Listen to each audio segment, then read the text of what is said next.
In the spring of 1959, at a farm equipment liquidation sale outside of Grundy Center, Iowa, a 41-year-old Radiator man named Eldon Pruitt paid $60 for a flatbed truck that hadn't moved under its own power in 4 years.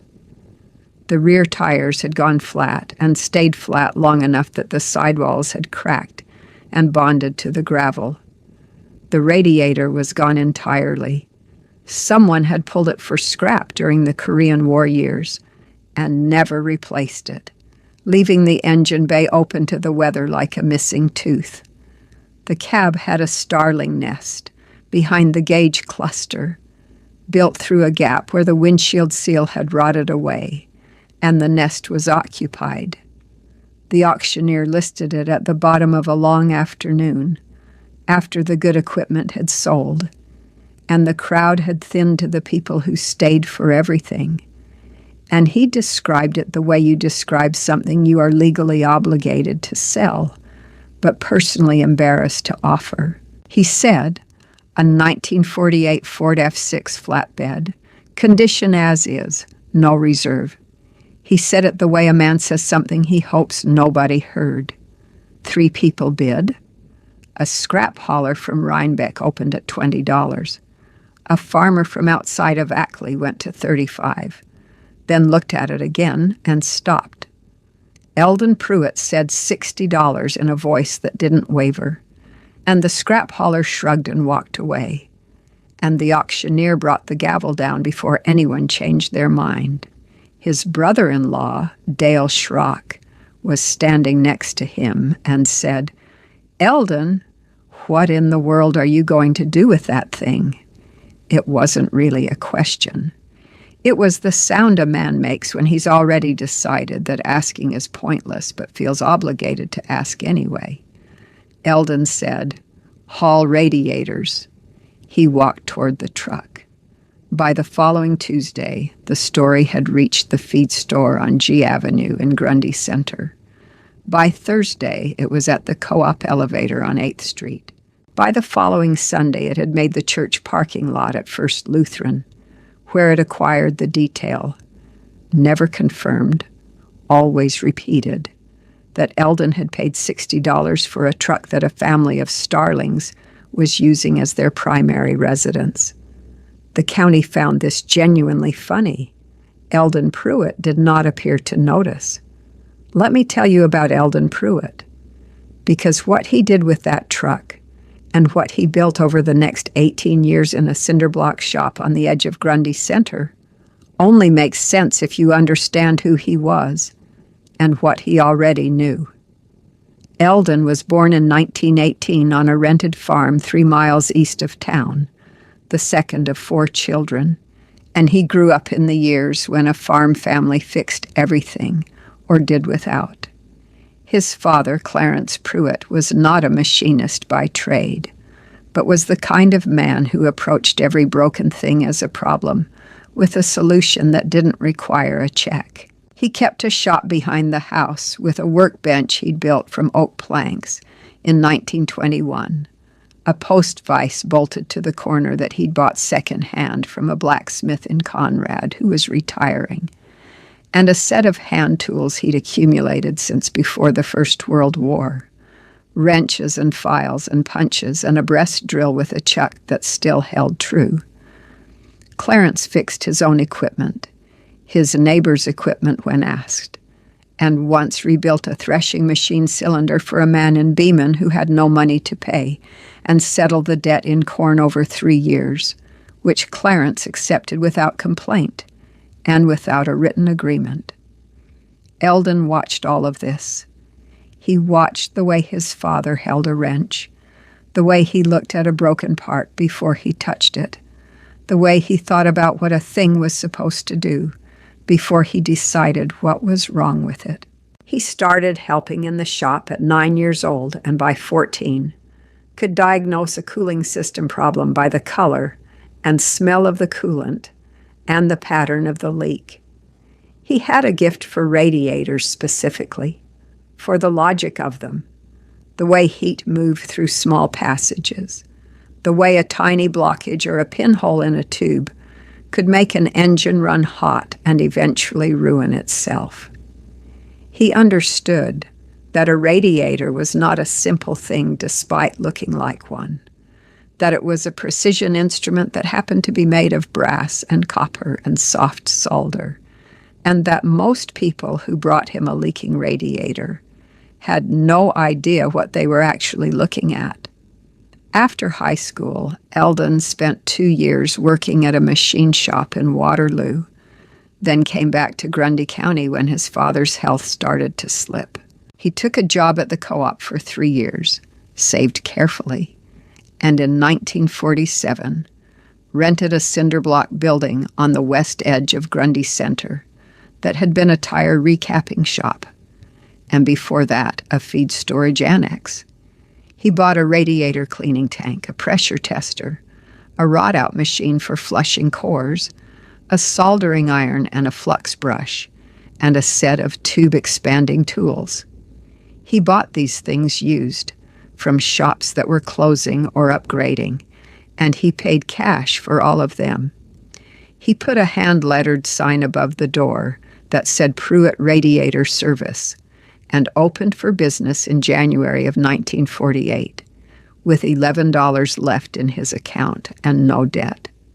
He spent the next 11 years building a reputation so solid in Grundy County that farmers drove past 2 other shops in 2 other towns to bring their cooling problems to Eldon. Not because he was the cheapest, though he was usually competitive, because when Eldon fixed a radiator, it stayed fixed. He recored when recoring was the right answer, and repaired when repair would hold. And he told you which one you needed before you asked and explained why.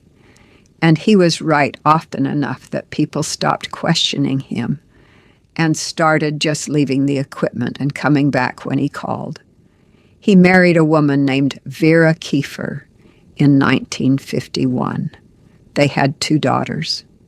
He paid off the building in 1954, 7 years ahead of the note he'd never taken, because he'd saved the purchase price before he bought it. He kept a ledger in a green cardboard cover that recorded every job, every part cost, every hour, every dollar in and out, going back to January of 1948. By 1959, when he paid $60 for that flatbed at the Grundy Center liquidation sale, Eldon Pruitt owned his shop, owned his tools, owned his house, owed nothing to anyone, and had $4,200 in a savings account at the Grundy County State Bank that he had never mentioned to anyone. Now, the truck. When Eldon looked at that 1948 Ford F6 sitting in the gravel at the liquidation sale, he didn't see what everyone else saw. He didn't see a derelict. He didn't see a $60 mistake. He saw a flatbed with a frame that was straight, a transmission that had been rebuilt in 1953, according to the paperwork he'd found folded in the glove box before the auction, and a payload rating of 3 tons. That was exactly what he needed to do, something he had been planning for 8 months. Here is what nobody at the auction knew. 6 months before the sale, in October of 1958, Eldon had driven to a salvage yard in Marshalltown and paid $45 for a complete Ford flathead Fay 8 engine, pulled from a wrecked 1950 Ford truck, with a core that he'd already inspected and confirmed was sound. He'd driven home with it in the back of his shop truck, carried it inside, and set it on a wooden pallet in the corner of his building, where it sat under a canvas tarp for 6 months while he waited. He had already measured the engine bay dimensions of the F6 series from a service manual he'd borrowed from a Ford dealer in Iowa Falls. He had already confirmed the engine was a direct replacement. He had already sourced a rebuilt carburetor from a shop in Ames that was switching to a different supplier and selling old stock at cost. He had already built the radiator himself. He built it in his own shop, on his own bench, from new brass sheet and copper tubing, sized to exactly the specifications the F6 needed, with a core density he'd calculated would handle the Iowa summer heat at full payload.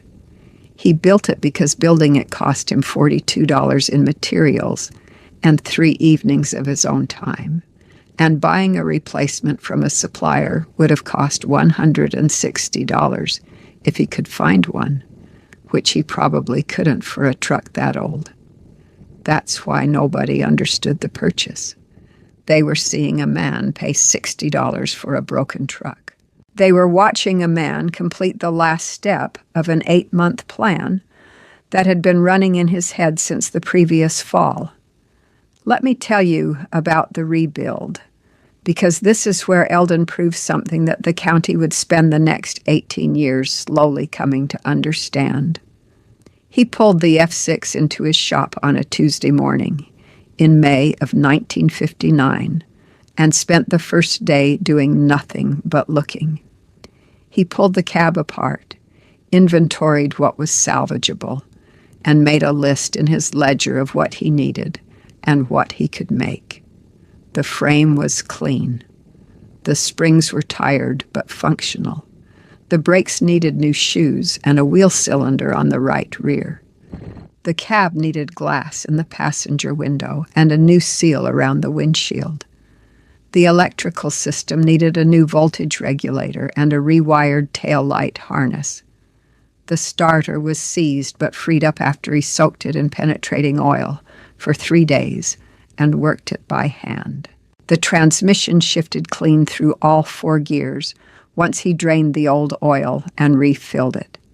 He pulled the flathead V8 from the pallet in the corner and set it on a stand. He'd already done the internal work the previous winter. New rings, new bearings, new valve seals, a valve grind he'd done himself on a borrowed machine from a shop in Rhinebeck. He painted the block with heat-resistant black enamel and let it cure for a week. He installed the rebuilt carburetor, ran new fuel line, replaced the ignition points and condenser and cap and rotor, and set the timing with a light he'd owned since 1952. The radiator went in last. He mounted it himself, connected his own hose fittings, and filled the system with fresh coolant mixed to the ratio he'd written in the ledger. Ford F6 flatbed frame, $60. Flathead V8 engine from Marshalltown Salvage, $45. Engine rebuild parts, rings, bearings, valve seals, gaskets, $38. Rebuilt carburetor, $12. Brake shoes and wheel cylinder, $14. Electrical parts, $9. Cab glass and windshield seal, $11. Fuel line and fittings, $6. Radiator materials, brass sheet, copper tube, solder, flux, $42. Ignition parts, $7. Coolant and fluids, $4. Miscellaneous hardware, $8. Total, $256. A radiator shop truck, purpose-built, capable of hauling a full-size tractor radiator or a truck radiator or 3 smaller units at once, with a flatbed long enough to carry a core removed in the field, cost Eldon Pruitt $256. A comparable used truck in running condition from a dealer in Waterloo that spring would have started at $900 and gone up from there. A new truck was $2,000 and change. He drove it out of the shop on a Thursday afternoon in July of 1959. Dale Schrock was driving past on his way to the co-op and pulled over without being asked.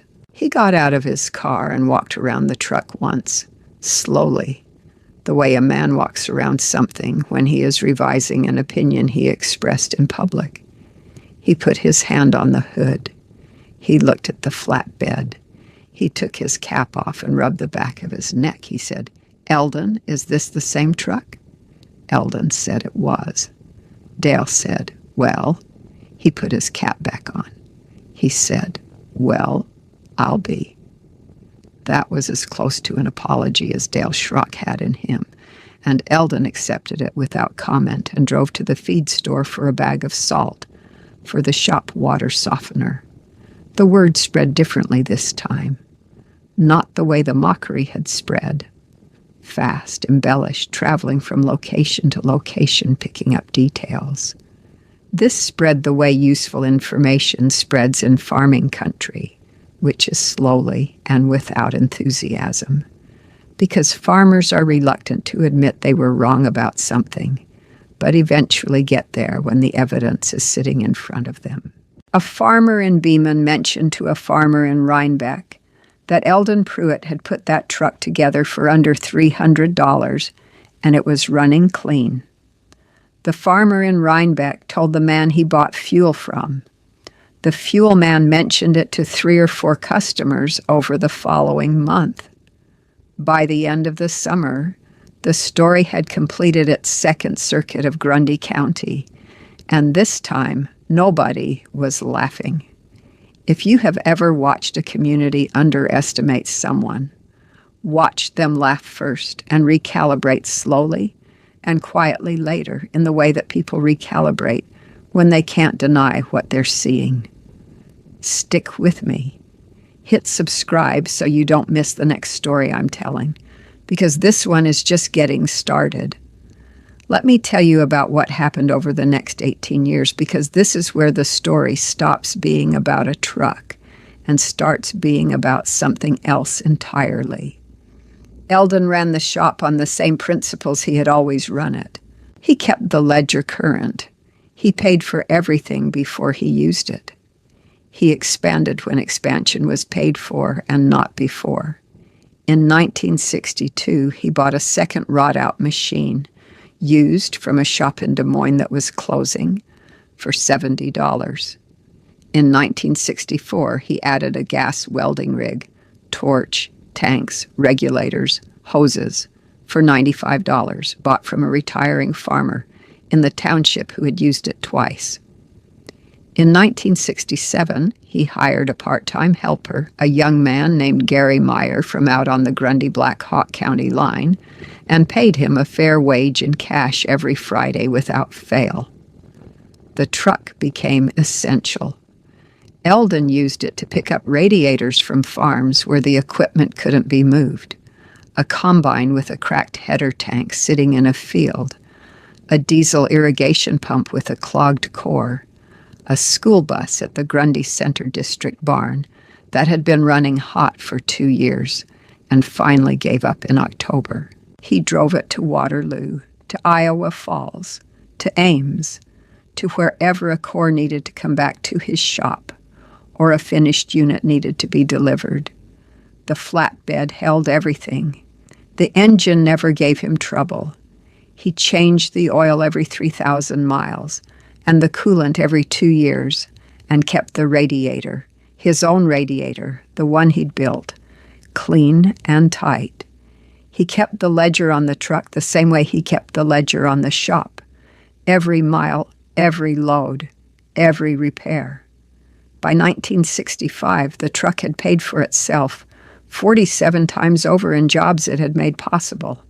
He wrote that number in the ledger and underlined it once. By 1970, Eldon Pruitt was the last full-service radiator shop in Grundy County.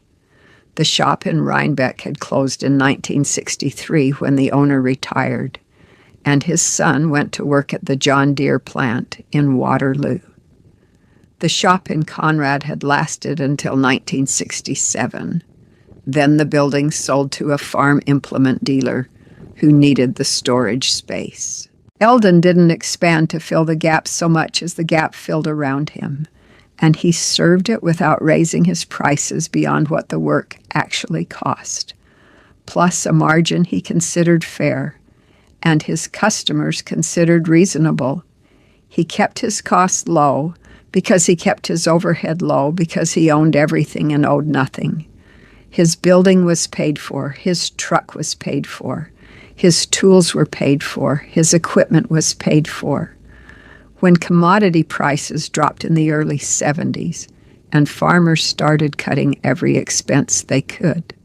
Eldon's shop stayed busy because radiator work is not optional when your tractor overheats in the middle of planting season, and because his prices hadn't inflated the way prices inflate when a man has payments to cover. In 1971, he paid cash for the lot adjacent to his shop, a narrow strip of gravel and weeds that had been a lumberyard loading area, for $800. He poured a concrete apron on it himself over 2 weekends in September, with Gary Meyer mixing and Eldon finishing, and used it as a staging area for equipment waiting to be picked up. He added the $800 and the concrete cost to the ledger and noted the date. By 1975, the savings account at Grundy County State Bank held $31,000. He had never told anyone this. Vera knew because she balanced the household accounts and understood that the shop money and the household money were separate, and that Eldon managed both the same way, carefully, without drama, without debt. He was 57 years old in 1975. He had been running the shop for 28 years. He had rebuilt the truck once in that time, replacing the engine with another flathead he'd found at a salvage yard in Grundy County in 1968 for $35, performing the same work he'd done in 1959 on a Saturday and Sunday in November, when the shop was slow.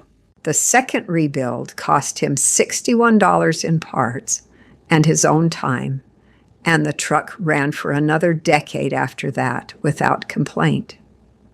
Farmers brought him their dead radiators. Truckers brought him their dead radiators. The school district brought him their dead radiators.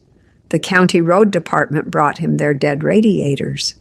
He fixed them all, charged what was fair, wrote it in the ledger, and put the difference between cost and revenue into the account at Grundy County State Bank without ceremony. Let me tell you how this ends, because the ending is the part that Clarence Pruitt, dead since 1961, buried in the Lutheran cemetery on the north edge of town, would have understood without a word of explanation. In the fall of 1977, a radiator shop in Marshalltown, one of the larger operations in the region, a shop that had expanded in the early 70s with borrowed money and new equipment, and a second location in Ames, closed both locations in the same month.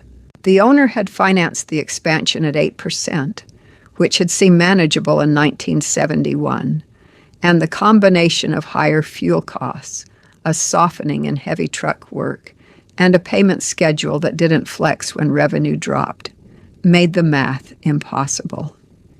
He sold the equipment at auction to cover what he could and walked away from the rest.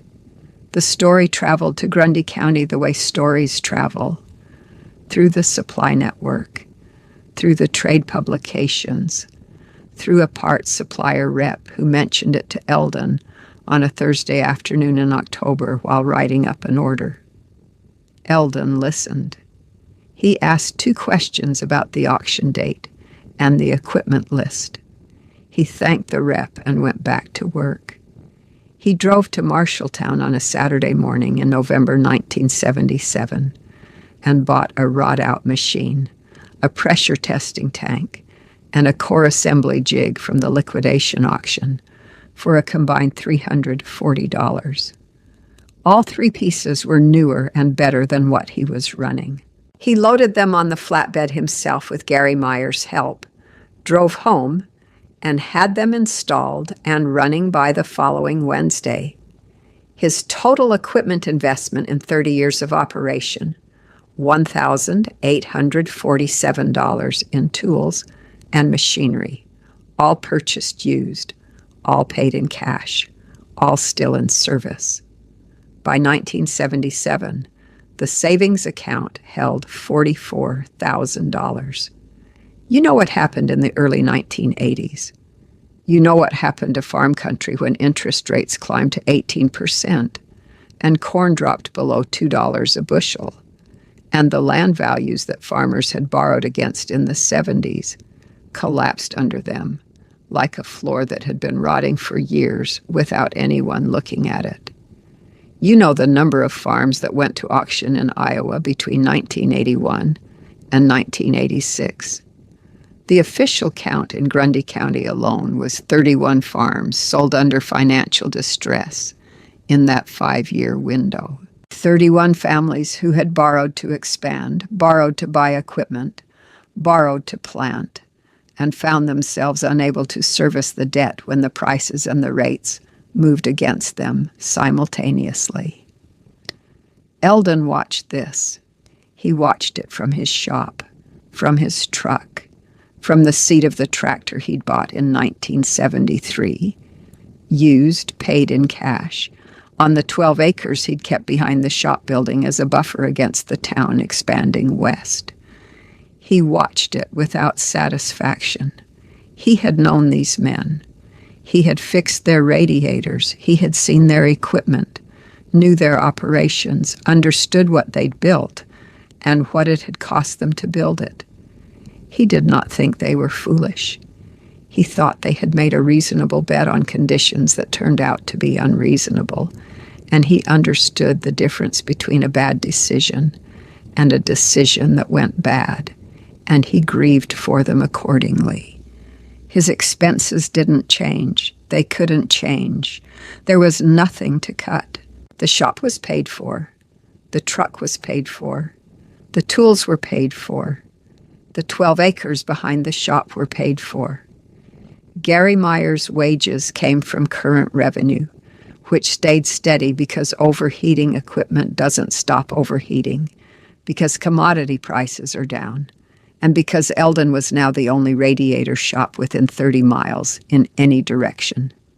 In March of 1983, 47 acres of cropland adjacent to his 12-acre parcel, good Grundy County ground, Class B soil, tile-drained, farmed by a man named Harold Schrock, Dale's younger brother, who had expanded his operation in 1978 on a land loan at 14%, went to a distress auction at the Grundy County Courthouse steps. Eldon drove to the auction in the flatbed truck. He parked it on the street and walked to the courthouse steps and stood at the back of the crowd, which included 2 land speculators from Des Moines, a farm credit officer from a bank in Iowa Falls, and approximately 60 farmers and neighbors who had come to watch or to bid, or simply because they felt they owed Harold Schrock a witness.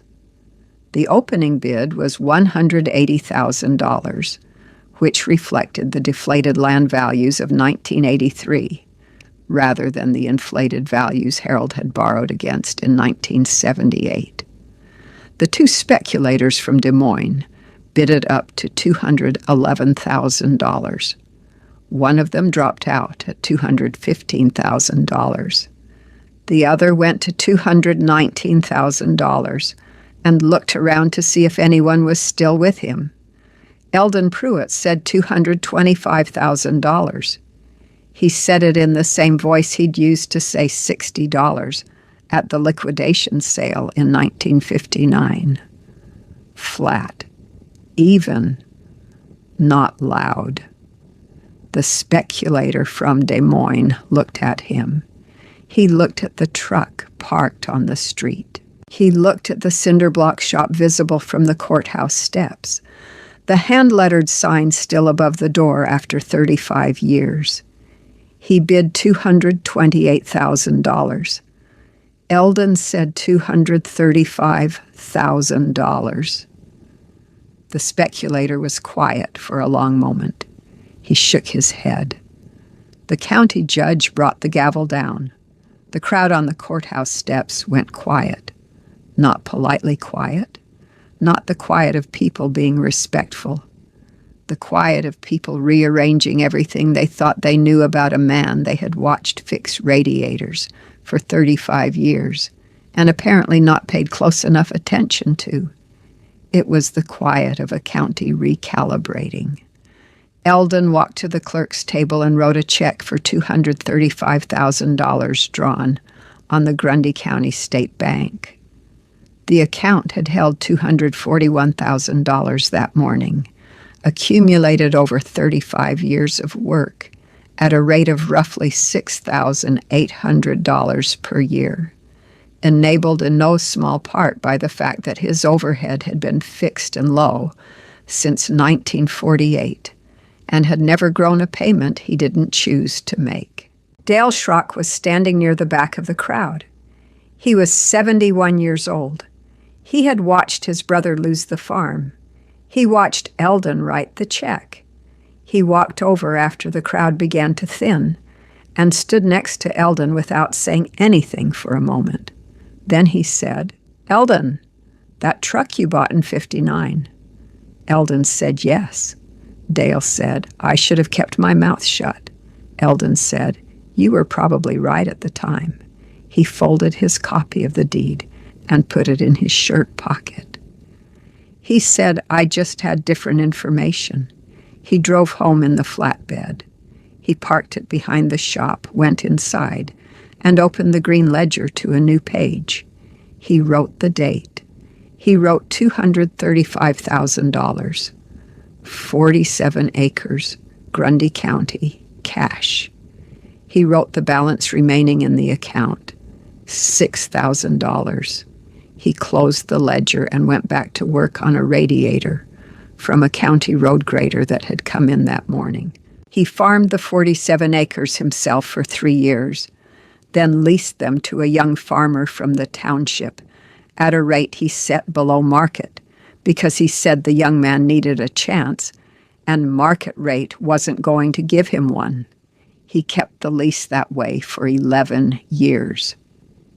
Gary Meyer ran the shop with him until 1989, when Gary's son, Dennis, came back from 2 years at Iowa State and started learning the trade. Eldon taught Dennis the same way Clarence had taught him, by doing the work in front of him and explaining it only when explanation was necessary, and letting the rest be absorbed by proximity and attention. Dennis learned to read a core by looking at it. He learned to pressure test before he assumed. He learned to build a radiator from materials when the replacement cost more than the job was worth to the customer, which was most of the time. In 1991, Eldon Pruitt was 73 years old. He handed Dennis Meyer the keys to the shop on a Tuesday morning in April, told him the ledger system, showed him the savings account, and said the only rule was that the account went up every month and never went down unless the money was going into something that would go up faster. He said this once. He did not repeat it. He kept the 12 acres behind the shop and the 47 acres out on the county road and farmed them with a tractor he'd owned since 1973 until he was 78, and his knees made the tractor seat impractical. He leased both parcels then and sat on the porch and read and occasionally walked out to the shop to watch Dennis work, which Dennis welcomed because Eldon rarely said anything, and when he did, it was worth hearing. The flatbed truck sat behind the shop. Dennis kept it running the same way Eldon had kept it running. Oil changes, coolant changes, attention. It was 43 years old in 1991, and it ran without complaint because it had been maintained without complaint by a man who understood that a machine maintained is a machine that works, and a machine that works is a machine that doesn't cost you anything except what you choose to spend on it. Eldon died in 1997 at 79 in the house he and Vera had owned since 1952. He left the land to his daughters in equal shares. He left the shop to Dennis Meyer outright, with a note in the ledger that said the shop had cost him $256 to start, and had produced $241,000 in savings over 35 years of operation, and that the only reason it had produced that was because it had never cost him more than the work required, and the only reason it had never cost him more than the work required was because he had never borrowed money to run it. Dennis ran Pruitt Radiator Service until 2009, when the last brass radiator shop in Grundy County closed, not because it failed, but because the industry had shifted to aluminum and plastic, and the tooling to work aluminum at the level the new vehicles required cost more than the remaining market in Grundy County could support. And Dennis was 54 years old and had a savings account of his own and a paid-for house, and chose to retire rather than borrow to retool for a market he wasn't sure would last. He sold the building. He kept the flatbed truck. He drove it home and parked it in his own shop behind the house, which had a concrete floor and a wood stove and a workbench he'd built from oak planks in 1987, and a set of hand tools accumulated over 30 years of work, and a green cardboard ledger on the shelf above the bench with every job and every dollar going back to 1971, when Eldon had handed him his first assignment and stood back and watched. Dennis's son, Aaron, was 16 in 2009. He came out to the shop the day his father drove the truck home and walked around it the way Dale Schrock had walked around it in 1959, slowly revising an opinion. He asked how old it was. Dennis told him. Aaron put his hand on the fender and looked at the flatbed and the hand-lettered sign that Dennis had taken off the building before it sold, which was leaning against the shop wall. He said, "How much did he pay for it?" Dennis said, $60. Aaron was quiet for a moment. Then he said, "For this?" Dennis said yes, for that. Aaron nodded slowly, the way a 16-year-old nods when he is encountering an idea that is going to take years to fully understand but has already recognized as important. He walked to the workbench and looked at the ledger on the shelf. He didn't touch it. He just looked at it. Dennis watched him. He said, "You want to know what's in there?" Aaron said yes. Dennis said everything. Every dollar in, every dollar out, every job, every part, every mile on that truck. 40 years of one man's work written down. Aaron said, "Why'd he write it all down?" Dennis said, "Because the ledger told him the truth about his operation, and Eldon Pruitt preferred truth to comfort." Aaron thought about that. He said, "Is that why the shop lasted?" Dennis said, "That's why everything lasted." Let me ask you something. What do you see when you look at a $60 truck with flat tires and a starling nest behind the gauge cluster and no engine in it? Most people see the end of something. Eldon Pruitt saw the beginning of a plan that was already 8 months old, the final component of a delivery system he had designed before the truck existed.